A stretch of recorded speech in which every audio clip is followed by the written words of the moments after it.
dalam penelitian akademis. Bagi Anda yang saat ini merasa menulis skripsi, menulis tesis, dan menulis disertasi adalah sesuatu yang bikin Anda pusing tujuh keliling, kita akan temukan jawabannya di sini. Silahkan Bapak Tony. Bapak Tony sudah siap? Ya, siap Ibu Erna. Terima kasih Bapak Ibu Ya, dipersilakan. buat waktu yang sudah diberikan kepada saya ya. Puji Tuhan. Bapak Ibu Saudara yang kasih Tuhan, perlu diketahui bahwa yang mengikuti webinar ini tidak hanya mahasiswa tapi para dosen, bahkan mereka yang sudah bergelar doktor, mereka ingin mengetahui lebih dalam lagi mengenai apa itu AI ya. Boleh minta tolong host untuk sharingkan materi saya ya. Silahkan. Ya, Bapak Ibu Saudara yang kasih Tuhan, kita lihat di sini materi yang akan saya bagikan yaitu AI dalam penelitian akademis ya. Kita tahu bahwa penggunaan AI ini begitu begitu marak ya dilakukan di dalam dunia ini ya. Kita lihat perkembangannya. Ya, dunia mengarah pada perubahan ke arah percepatan. Saat ini begitu sangat cepat sekali ya, terus mengalami perkembangan yang luar biasa seiring dengan kemajuan teknologi. Nah, perkembangan saat ini mengarah kepada penggunaan AI ya. Bahkan tanpa disadari kita ini sebenarnya sedang menggunakan AI ya. Hanya kita tidak tahu bahwa kita sedang menggunakannya ya. Nah, penggunaan AI makin masif di dalam keseharian manusia. Bahkan hampir di segala aspek bidang di dalam kehidupan manusia ini dikerjakan oleh AI. Kita bisa lihat ya di dalam pembuatan artikel, pembuatan buku, pembuatan syair lagu. Bahkan ada satu orang yang bersaksi katanya, saya hanya minta satu lagu dibuatkan sama AI, tolong buatkan satu lagu tentang lagu penyembahan, dan saat itu langsung dikerjakan oleh AI ya, dan akhirnya jadilah syair lagu itu, dan kemudian tinggal ditambahkan dengan liriknya, akhirnya jadi lagu yang luar biasa ya. Artinya bahwa begitu sangat luar biasa dan kita bisa menggunakannya, dipakai untuk karya kita supaya lebih baik lagi. Nah, kalau kita lihat bahkan di Tiongkok di sana diadakan percepatan teknologi yang kita bisa lihat bahwa ada supir taksi yang tanpa orang gitu ya. Itu hanya berjalan sendiri, motor berjalan sendiri, semuanya pakai AI, pakai robot. Bahkan beberapa waktu yang lalu saya mendengar ada satu perlombaan kecantikan, yaitu pesertanya dari seluruh dunia itu adalah AI ya, AI. Jadi AI buatan manusia yang berpenampilan seperti wanita begitu. Jadi namanya kontes kecantikan Ratu AI begitu ya. Ada 10 orang kontestan terbaik dari seluruh dunia. Ya luar biasa itu. Mereka semuanya robot buatan manusia dan itu diperlombakan. Kalau kita lihat juga di satu hotel di Cina sana, di Tiongkok, itu juga menggunakan AI. Bagaimana di sana dari mulai orang datang ke pintu gerbang disambut oleh seorang robot. Dan semuanya diatur dengan menggunakan robot. Jadi tidak ada satu orang pun penjaga ataupun resepsionis di sana yang ada di sana untuk melayani para customernya atau orang-orang yang akan menginap di hotel tersebut. Bagaimana ketika mereka mau ke lantai atas, itu diantar sama robot, semuanya diatur sedemikian rupa oleh robot yang tentunya menggunakan AI atau kecerdasan buatan ini.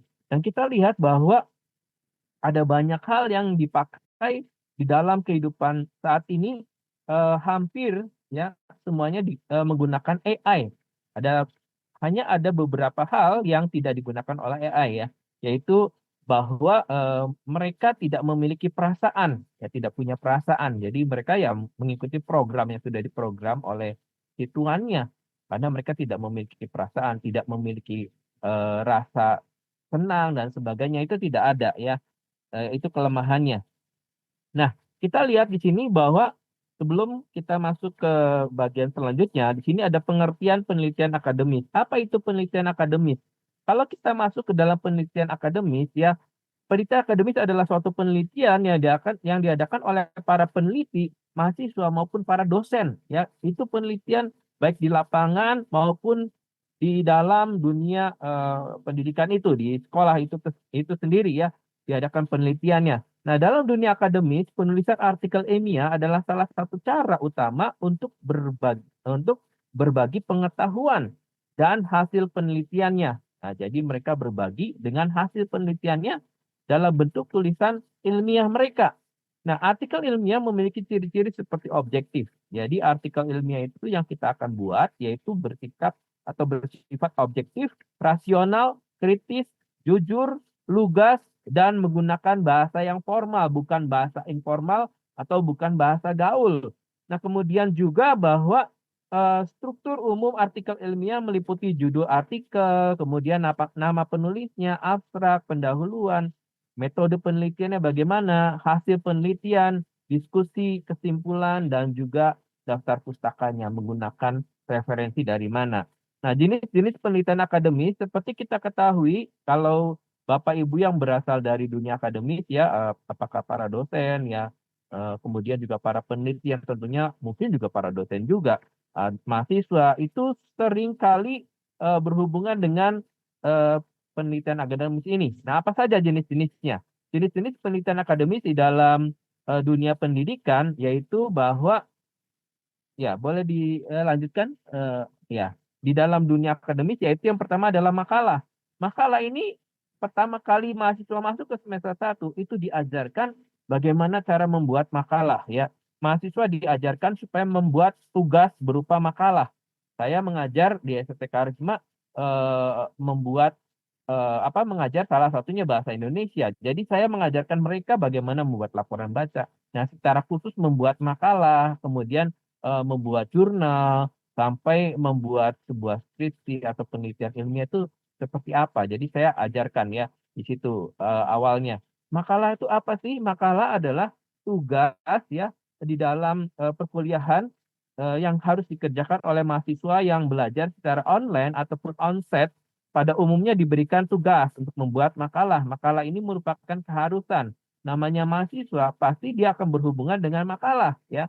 Makalah merupakan tugas yang dikerjakan harus menggunakan sumber referensi berupa buku-buku, artikel jurnal, sumber internet, wawancara, dan sumber lainnya ya. Nah, orang-orang yang menulis makalah tidak sembarangan menulis. Kan saya punya pendapat sendiri, Pak. Nggak bisa ya, namanya tulisan ilmiah itu harus punya referensi, harus punya footnote. Dari mana? Kita tidak asal bicara, tidak asbun gitu ya. Tapi harus ada sumbernya. Sumbernya dari mana? Apalagi mahasiswa S1 karena belum memiliki hak untuk mengemukakan pendapatnya, mengemukakan teorinya, berarti dia harus pinjam teori orang lain. Nah, itu harus ada referensi. Nah, kemudian panjang dari makalah ini umumnya berkisar 6 sampai 15 halaman ya. Jadi dibatasi saja sedikit. Ada juga yang panjang, itu makalah yang panjang ya. Bahkan bisa sampai 30 halaman. Itu berarti tugas yang luar biasa ya. Cukup banyak begitu halamannya. Yang kedua, selain makalah adalah jurnal ilmiah. Saat ini digalakkan di sekolah-sekolah, di kampus-kampus itu bagaimana mahasiswa membuat sebuah jurnal ilmiah. Bahkan anak saya waktu kemarin ini di SMA gitu ya disuruh tugas sama gurunya membuat sebuah jurnal katanya ya. Jadi agak kebingungan gimana caranya. Nah, karena apa mungkin gurunya terlalu bersemangat karena mungkin waktu dia kuliah diajar sama gurunya sama dosennya untuk membuat jurnal ilmiah. Jadi dia mau bagikan kepada muridnya di SMA. Ya, luar biasa juga. Tapi belum kesampaian otaknya mungkin belum sampai ke sana ya. Karena membuat jurnal ilmiah lebih tinggi bobotnya dibandingkan sekedar membuat makalah. Nah, jurnal ilmiah merupakan tugas yang biasa diberikan oleh dosen kepada mahasiswa pada setiap mata kuliah. Jurnal ilmiah agak berbeda dengan makalah karena dia lebih berbobot. Nah, disebabkan sifatnya yang ilmiah, tentu saja harus berdasarkan kepada hasil penelitian. Ya, nggak boleh asal-asal, tapi ada penelitiannya. Apakah penelitian secara kepustakaan atau penelitian di lapangan? Nah, tentu harus ada hasilnya begitu. Nah, susunan penulisannya pada jurnal ilmiah terdapat abstrak, kemudian ada kata kunci, bagaimana juga ada metode penulisannya, kemudian juga ada di situ pembahasannya, kemudian juga ada yaitu setelah pembahasan ada juga kesimpulannya bagaimana ya. Nah, Bapak Ibu, ya kita lihat selanjutnya, boleh ditambahkan ya. Yang berikutnya ya, setelah tadi makalah, kemudian ada jurnal ilmiah. Yang ketiga adalah skripsi. Skripsi ini adalah merupakan karya ilmiah yang diajarkan oleh mahasiswa S1 di akhir pelajaran mereka. Sebelum mereka lulus, mereka harus membuat karya ilmiah yang terakhir, yaitu membuat sebuah skripsi. Nah, tentu saja skripsi ini memiliki bobot yang cukup tinggi dibandingkan membuat makalah ataupun membuat jurnal ilmiah. Karena skripsi ini merupakan final ketika mahasiswa itu sekolah di kuliah di S1, maka finalnya harus membuat skripsi. Berapa banyak mahasiswa-mahasiswa yang putus di tengah jalan karena apa? Karena gagal, katanya, aduh malas nih membuat skripsi karena cukup membosankan. Ya, namanya juga peperangan terakhir ya. Ini kan peperangan terakhir, berarti musuhnya juga agak berat ya.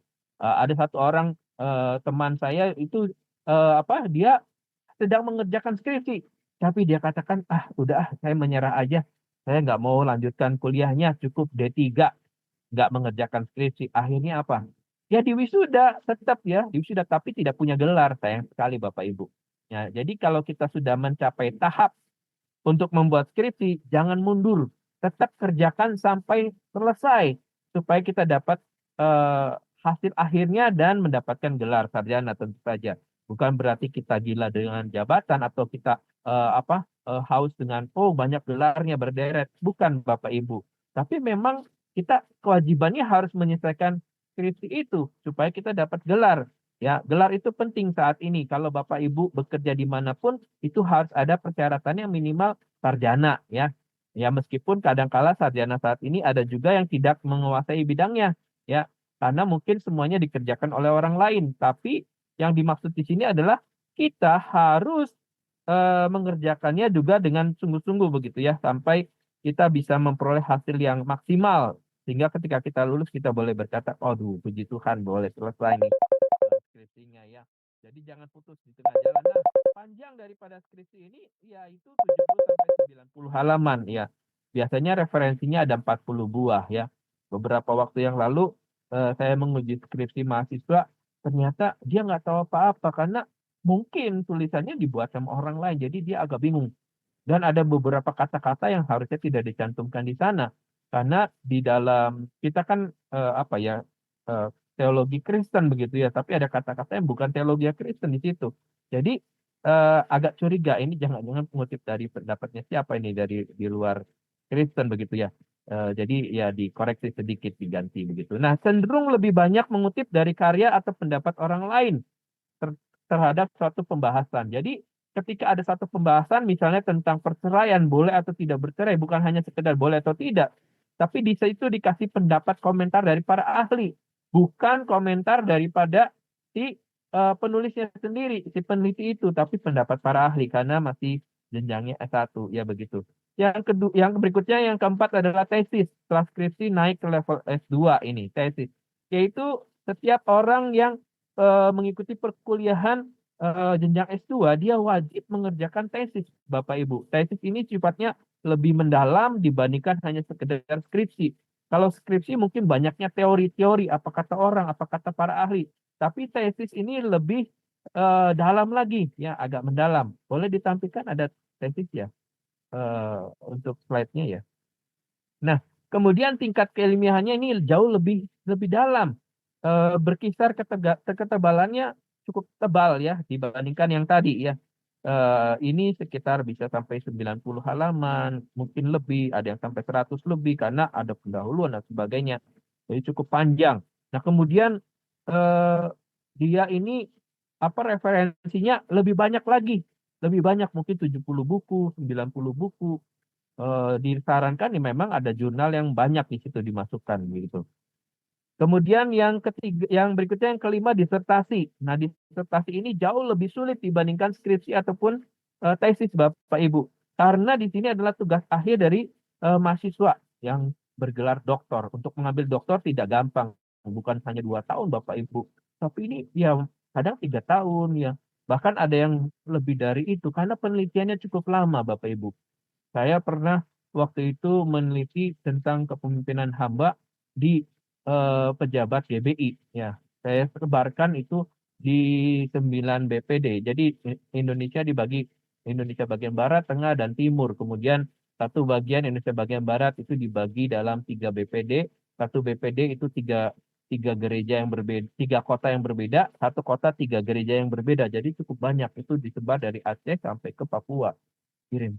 Sudah jadi, tapi ketika saya serahkan kepada dosen pembimbing saya, dikatakan, oh tidak diterima karena ini level S1 karena pembahasan tentang kepemimpinan hamba. Jadi sia-sia, ngulang lagi, bahas yang lain. Aduh, itu berarti sudah kita keluarkan biaya yang panjang, waktu yang panjang, biaya yang mahal, gitu. Tapi ternyata harus dirubah, judulnya itu harus dirubah, bukan kepemimpinan hamba lagi, karena itu level S1 katanya. Jadi itulah perjuangan bagaimana kita bisa meraih gelar doktor ya, membuat disertasi. Jadi disertasi ini sangat mendalam, lebih mendalam lagi, bahkan di dalam penelitiannya, yaitu seringkali menggunakan penelitian gabungan, kualitatif dan kuantitatif digabungkan, bagaimana secara lapangan dan kemudian secara keputakaan juga ya. Biasanya eksegese kalau kita di teologi ya. Kemudian kalau di lapangannya kita menyebarkan angket. Angket tentunya bukan hanya di satu kota, kadang bersifat nasional karena udah levelnya ini sudah nasional ya, sudah disertasi, level disertasi. Jadi cukup dalam, cukup menyeluruh. Kemudian yang keenam adalah buku referensi. Nah, buku referensi ini penting ya Bapak Ibu, karena kita sebagai dosen kadangkala kita harus dituntut menghasilkan buku-buku ya. Jadi Bapak Ibu harus, yang belum membuat buku ya disarankan membuat minimal 1 buku lah ya, supaya Bapak Ibu boleh dikatakan sebagai akademisi begitu ya. Ada hasil bukunya. Tidak cukup hanya jurnal, tapi bagaimana sudah menghasilkan buku atau belum ya. Karena memang membuat buku untuk buku yang pertama kali sangat sulit sekali. Ya, pengalaman saya sangat sulit sekali. Saya sudah menerbitkan banyak buku. Saya sudah membuka juga penerbitan sendiri. Waktu itu saya nulis pertama kali di buku diterbitkan 2006. Buka penerbitan buku 2006 juga. Saya buka sendiri, saya sebarkan semuanya sendiri. Jadi saya mengalami bukan hanya secara teori tahu, bahkan kemudian saya buka juga kelas atau sekolah penulisannya juga, supaya orang-orang banyak belajar menulis ya. Ya puji Tuhan, banyak juga yang menulis. Nah, bagaimana kita juga sebagai para akademisi, para dosen maupun para peneliti, kita menghasilkan buku-buku ya, ada buku referensi secara khusus. Itu kalau kata gampangnya adalah mirip seperti diktat, tapi kita kembangkan bobotnya jadi lebih lebih bersifat ilmiah begitu ya, kita tambahkan. Begitu. Nah, kemudian kita lihat masuk ke AI ya. Tadi sudah disinggung oleh Pak Juanda ini ya. Luar biasa ini, terlalu bersemangat. Jadi hebat sekali. Pemaparannya sungguh luar biasa. Ya, saya hanya menyampaikan, menambahkan sedikit saja dari apa yang dilaporkan oleh beliau ya. Pengertian AI. Nah, Stuart Russell dan Peter Norvig, dia mengelompokkan definisi artificial intelligence atau AI ke dalam 4 kategori. Ada 4 kategori yang dia ungkapkan, yaitu pertama bahwa thinking, thinking humanly, the cognitive modeling approach, yaitu pendekatan yang dilakukan dengan 2 cara, yaitu pertama melalui introspeksi. Jadi kita mengintrospeksi dulu, mencoba menangkap pemikiran-pemikiran kita sendiri pada saat kita berpikir. Jadi kita tangkap dulu apa sih yang kita pikirkan tentang satu hal, kita pikirkan dulu. Kemudian yang kedua adalah melalui eksperimen-eksperimen psikologi. Ya, kita melakukan percobaan-percobaan, eksperimen sosial dan sebagainya. Nah, itu kategori pertama di dalam AI ya. Yang kedua adalah kategori acting humanly. Ini artinya the Turing test approach, lebih lebih mendalam dibandingkan bagian yang pertama tadi. Nah, penemunya ada Alan Turing. Alan Turing merancang suatu ujian bagi komputer ya, komputer yang berintelijensia untuk menguji apakah komputer tersebut mampu mengelabui seorang manusia yang menginterogasinya melalui teletype. Teletype adalah komunikasi berbasis teks jarak jauh Jadi mampu nggak dia mengelabui manusia yang menanyakan kepada dia, yang apa istilahnya itu dia ditanya berbagai hal, menginterogasi. Mampu nggak dia mengelabuinya? Kalau dia mampu berarti dia hebat begitu ya. Dan ternyata hasilnya dia mampu. Oh berarti ini tingkatnya lebih hebat dibandingkan manusia ya. Nah, jika tingkat integrasinya tidak dapat membedakan orang yang diinterogasi adalah manusia atau komputer, maka komputer berintelijensia tersebut lolos dari Turing test. Yang ketiga adalah thinking rationally. The law of thought approach. Ada dua masalah di dalam pendekatan ini, yaitu yang tidak mudah untuk membuat pengetahuan informal dan menyatakan pengetahuan tersebut ke dalam formal term yang diperlukan oleh notasi logika, khususnya ketika pengetahuan tersebut memiliki kepastian kurang dari 100%. Ya, ini berpikir secara rasionalnya. Kadangkala kalau namanya AI tidak berpikir secara rasional 100% seperti manusia. Yang keempat adalah acting rationally. The rational agent approach, yaitu membuat inferensi yang logis, merupakan bagian dari suatu rational agent. Rational agent ya. Satu-satunya cara untuk melakukan aksi secara rasional adalah dengan menalar secara logis. Jadi itu ada 4 kategori definisi tentang AI. AI itu apa saja ya? Tadi ada 4 kategori. Nah, kemudian kita lanjut di sini bahwa penggunaan AI. Penggunaan AI itu apa? Bagaimana ya? Kita bisa lihat di sini. Bagaimana cara penggunaan AI itu? Ya, bagaimana cara penggunaan AI? Iya. Jadi AI atau kecerdasan buatan telah lahir sejak tahun 1950-an. Nah, pada tahun 1980-an, AI menjadi sangat populer dengan teknik yang disebut machine learning atau ML. Nah, pada akhir tahun 2010 muncul teknik baru yang bernama deep learning atau DL yang merupakan modernisasi daripada ML yang tadi ya. Nah, sejak saat itu deep learning banyak diaplikasikan pada data mining atau DM, business intelligence atau BI, dan big data analysis BDA. Nah, penggunaan AI dalam pengumpulan informasi menjadi lebih mudah ketika hendak memerlukan penjelasan mengenai suatu istilah. Misalnya metaverse. Jadi waktu kita mencoba mencari definisi metaverse, itu sangat mudah sekali langsung keluar. Metaverse itu apa? Oh, dijelaskan. Definisi-definisinya. Sampai mungkin kalau kita eh, dapat menguasai hal ini, itu bisa dijadikan satu buku ya tentang apa itu metaverse. Bagaimana penggunaannya. Kemudian sampai kepada perkembangannya bagaimana. Mungkin kita dengar ada namanya gereja metaverse juga ya. Jadi dijelaskan secara detail ya, panjang lebar. Nah, hal ini berbeda dengan mesin pencari seperti Google. Bedanya apa dengan Google? Kalau Google itu kita memilih sendiri ya, memilih misalnya contohnya metaverse. Di situ ada berbagai artikel-artikel yang orang lain buat. Nah, kita tinggal pilih yang mana ini. Mungkin ada koran atau majalah, kita bisa ambil. Tapi kalau namanya AI ini, dia sudah langsung keluar semua datanya ya, yang kita perlukan. Definisinya, jenis-jenisnya, penggunaannya, dan sebagainya, keluar semuanya. Seperti halnya kita sedang membaca sebuah buku begitu ya, yang bukunya tidak terlalu panjang tentunya. Jadi lengkap sekali yang dibahas oleh AI ini. Nah, kemudian dalam kaitannya, dalam dunia akademis, AI diibaratkan seperti pedang bermata dua. Memang ketika kita menggunakan AI, satu sisi itu menguntungkan, satu sisi justru merugikan. Tadi Pak Juanda, pembicara pertama kita, Bapak Dr. Juanda itu menjelaskan ada hal positif, ada hal negatifnya. Memang sangat benar. Ya, hal positifnya adalah dengan menggunakan AI kita menjadi lebih mudah mendapatkan data, lebih mudah untuk membuat sebuah artikel, membuat sebuah tulisan ilmiah. Sangat mudah sekali, bahkan kita bisa langsung dapatkan. Tadi disinggung oleh moderator, Ibu Dr. Erna mengatakan bahwa dengan 1 minggu sudah membuat satu buku. Wah, biasa sekali. Mungkin 1 hari bisa membuat satu jurnal ilmiah. Itu sangat luar biasa. Berarti sangat dimudahkan, sangat diuntungkan. Namun demikian ada hal yang negatifnya. Tadi seperti pedang bermata dua. yaitu kalau kita bergantung kepada AI, kita menjadi orang yang bodoh. Dalam pengertian kita malas mencari, malas berusaha, malas mengemukakan pendapat kita, malas untuk mengembangkan pemikiran kita. Jadi kita akan menjadi orang yang bergantung kepada AI. Tentu saja pikiran kita jadi menurun, ya, kecerdasan kita jadi menurun karena kita bergantung sama AI tersebut, ya. Dan kemudian Bapak Ibu, waktu kita menyusun sebuah tulisan ilmiah itu diperlukan keahlian kita, keterampilan kita dalam menulis, ya.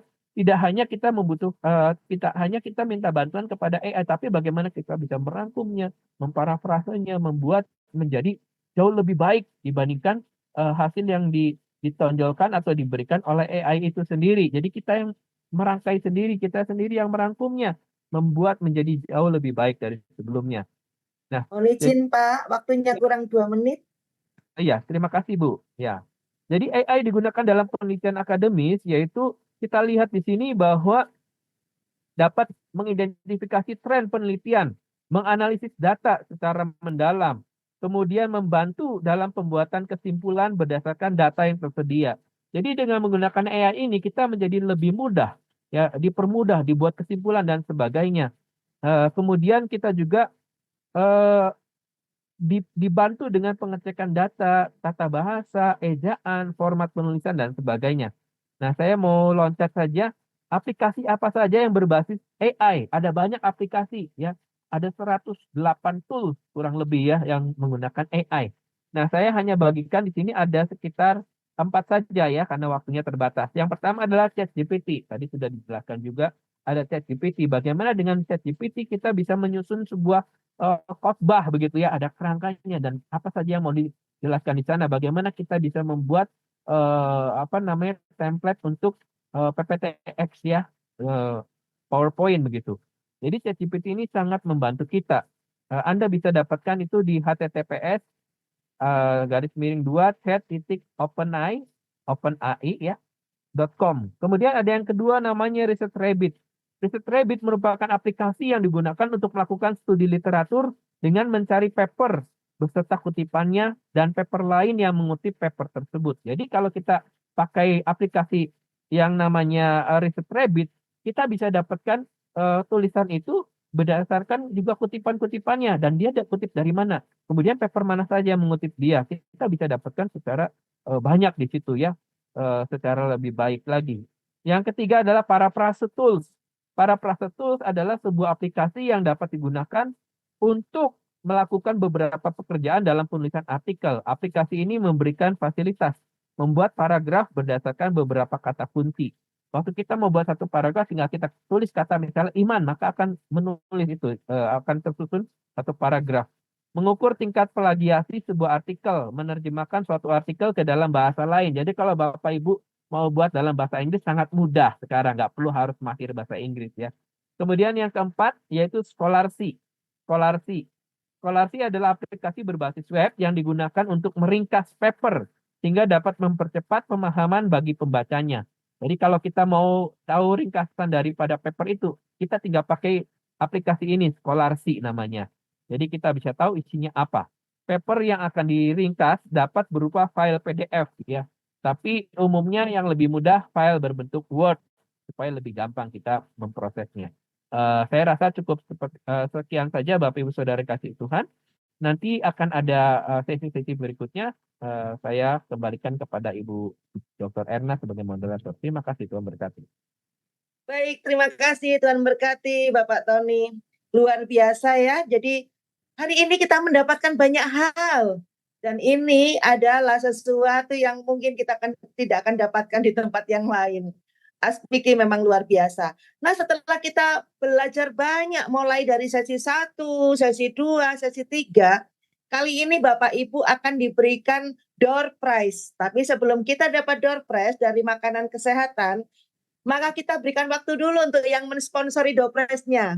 Supaya Bapak Ibu akan siapa tahu, ya, dapat door prize-nya. Nanti jangan lupa Bapak Ibu, kalau Bapak Ibu dan Saudara mendapatkan door prize, untuk ongkos kirimnya nanti ditanggung oleh pemenang. Saya kira kita akan panggilkan seorang motivator. Motivator ini dia juga pengajar di berbagai kampus.